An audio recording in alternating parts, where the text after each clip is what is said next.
অবৈধ ও প্রতারণামূলক নির্বাচনের আয়োজন করায় সাবেক ৩ প্রধান নির্বাচন কমিশনার কাজী রাকিবউদ্দিন আহমদ, AKM নুরুল হুদা ও কাজী হাবিবুল আউয়াল সহ কমিশনার ও সচিবদের বিরুদ্ধে রাষ্ট্রদ্রোহ মামলা হয়েছে চট্টগ্রামে।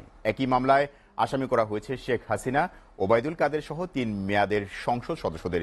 দুপুরে চট্টগ্রাম মেট্রোপলিটন ম্যাজিস্ট্রেট ৬ শরীফুল হকের আদালতে এই মামলা করেন সাবেক বিএনপি নেতা একরামুল করিম। আদালত মামলা গ্রহণ করে পুলিশকে তদন্তের নির্দেশ দিয়েছে। বাদীর আইনজীবী বলেন, গত ৩ নির্বাচনে বিরোধী দলসহ অনেক জনপ্রিয় নেতা অংশগ্রহণ করেনি, ভোটাধিকার প্রয়োগ করতে পারেনি সাধারণ মানুষ। যারা কমিশনে ছিলেন তাদের ব্যর্থতার কারণে প্রশাসন ও আইনশৃঙ্খলা বাহিনীও নির্বাচনী মাঠে একপেশে আচরণ করে। বিপুল টাকা ব্যয়ে যে ৩টি নির্বাচন হয়েছে তাতে সংবিধানের খেলাপ করেছেন কমিশনার সহ প্রশাসন কর্মকর্তারা। তাই রাষ্ট্রদ্রোহ ও প্রতারণা মামলা দায়ের করা হয়েছে।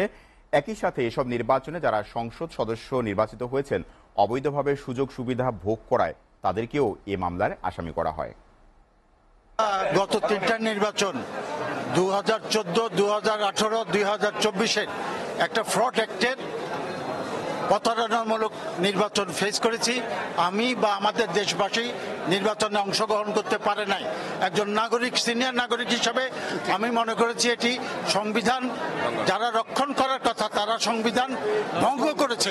আমরা মূলত মামলাটা করেছি যে যাদের বিরুদ্ধে করেছি ইলেকশন কমিশন এবং যারা ভুয়া এমপি নির্বাচিত হয়েছে দাবি করেছে